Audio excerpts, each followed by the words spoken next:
Well, hi everybody. It's been a while since I did my last video broadcast, and I just thought I'd today update you about where we are with the Philco Radiogram.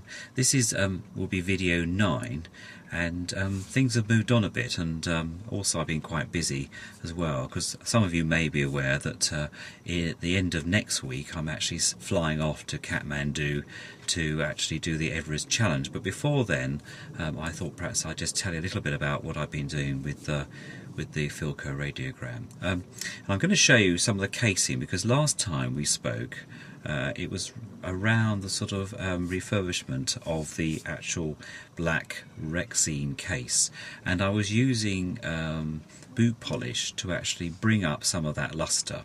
Well, I've now completed all of that and done the whole of the case, and I've been also repairing some of the damage that happened. I think probably this particular radiogram was dropped at some stage, and the back of it has obviously split away, and somebody's made a repair, which has been fine. However, I've actually changed it slightly, because there was great big nails in the back, and I've taken those out.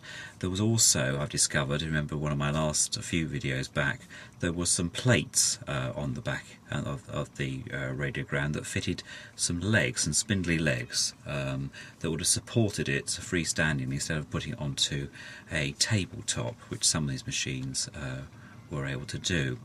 And so what I've done is I've taken the plates off, and I'm going to show you those. Here we go. This is the plates. There's 4 of these, and these fit underneath, and I'll show you where they would have gone. And then on this side you would have screwed in the wooden leg, which would have had a type of brass ferrule on the end with little feet that adjusted as the radiogram sat on the floor. So there's 4 of those. So I've taken those off. I have cleaned them up because they were quite rusty, and because you never know, I might want them with a future project. So now I'm going to replace them with something slightly different, and these are these rather nice round tapered rubber feet. These I got from a local shop, Maplins over in the UK here. They sell all these sort of things, and so I looked in their catalogue, and I felt these were the better ones of the bunch, and they probably go on the bottom of amplifiers and for concerts, you know, for when guys are playing in concerts and rodeo stuff. But they are perfect for what I want to use here. So what I'm going to do, I'm just going to show you where I'm going to fit those. So let's take the camera down here a minute. Right, so you can see here, that's where you can see the outline of where one of the plates, the old plates, would have gone. It would have gone like that. There we go. And then there'll be 4 screws holding it. So I've taken those off. Obviously you can't have that because it would scratch any furniture you put this on, but also it might damage some of the Rexine. And then I'm going to put these in their place, 4 of them. So you've got one there, one there, one about there, and one about there. Okay, and there's a hole in the centre, so I'm going to probably have to block up some of the holes where the old plate went, and then fit this in there. Now I've got to be very careful and mindful that underneath this grill is actually where the amplifier is, so I've got to be careful we don't run into, by screwing through, into the components on the other side. So I'm going to be quite careful about where I position that.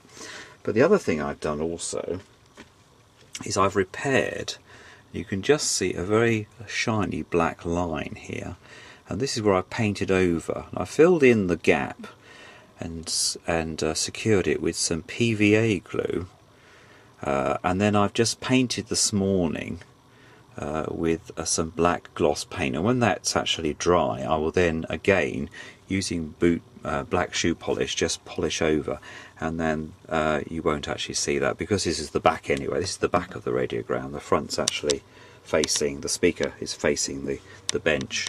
You won't actually see that, so that's that little bit. Now the other thing that was missing, if you remember rightly from the very first videos, was the actual strap handle.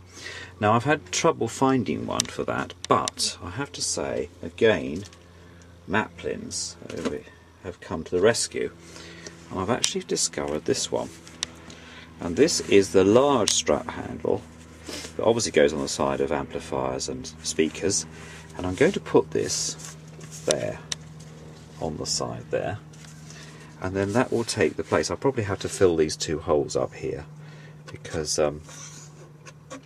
obviously I'll be seeing through to the other side. I'm going to put this one in its place, so I think that's you know, going to be quite a good replacement for the one that would have originally been there, probably made of leather. I've still got the ferrules which would have fitted it. Here we are, there's one of the ferrules. God knows where the actual handle went, they would have fitted here. Okay, so but I just thought I'd give you a quick update about where we are.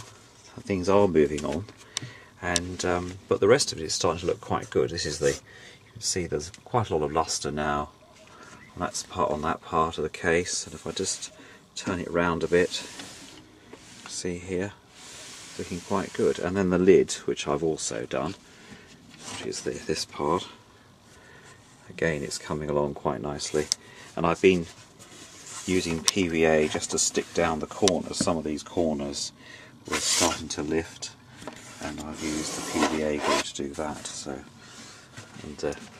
that's been very helpful. So there we go, and hope to speak to you soon. Thanks for watching.